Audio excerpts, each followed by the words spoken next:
très clairement, il y a une crise du logement, production de logement sur la France, et donc sur la Réunion, et donc à Saint-Denis. Nous, on a produit beaucoup de logements sociaux, mais ça n'est pas que du logement social, hein, c'est du logement social, c'est du logement intermédiaire, c'est du logement pour les seniors, c'est du logement pour les jeunes. Il faut produire du logement pour le parcours. Et donc, c'est bloqué aujourd'hui. Et nous, on se dit, mais si on se met tous ensemble et qu'on travaille collectivement ensemble, peut-être qu'on peut débloquer les choses.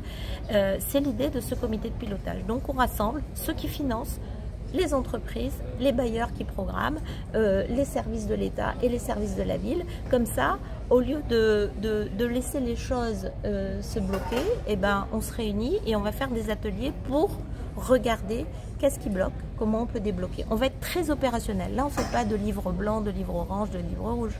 Là, on prend une opération, on regarde pourquoi c'est bloqué et à la question c'est bloqué parce que, nous on dit ben voilà la solution et on la trouve ensemble.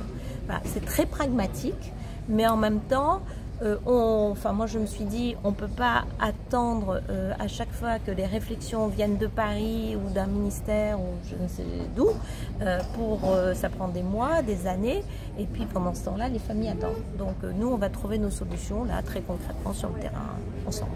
Chacun doit prendre sa part, d'abord parce qu'on est dans un pays où il y a des lois et les lois doivent être respectées, ça c'est aussi simple que ça.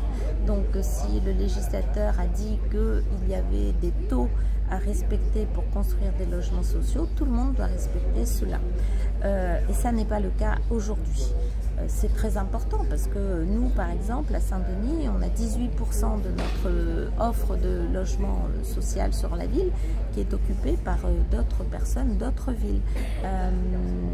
Ça n'est pas forcément pertinent pour ceux qui viennent d'une autre ville parce qu'ils sont déconnectés de leur environnement, leur famille, et ça ne se passe pas très très bien. Donc c'est un sujet qui est maintenant qui est de la responsabilité de l'État, hein, c'est l'État qui doit imposer ce travail-là. Nous, en tout cas, on a largement dépassé ce taux de SRU. C'est pour ça qu'on va travailler beaucoup plus maintenant sur le parcours. Alors oui, on va faire un peu de production de logements sociaux, mais pas tant que ça. On va aujourd'hui regarder quelle production de logements intermédiaires pour les travailleurs, pour les gens qui ont 2 SMIC, qui n'ont pas le droit au logement social. Il faut bien qu'ils se logent. Et ben nous, on souhaite qu'il y ait du logement intermédiaire pour eux. Et puis, il faut du logement aussi pour les jeunes qui travaillent ou qui sont en alternance, par exemple, et qui ne veulent plus habiter chez leurs parents.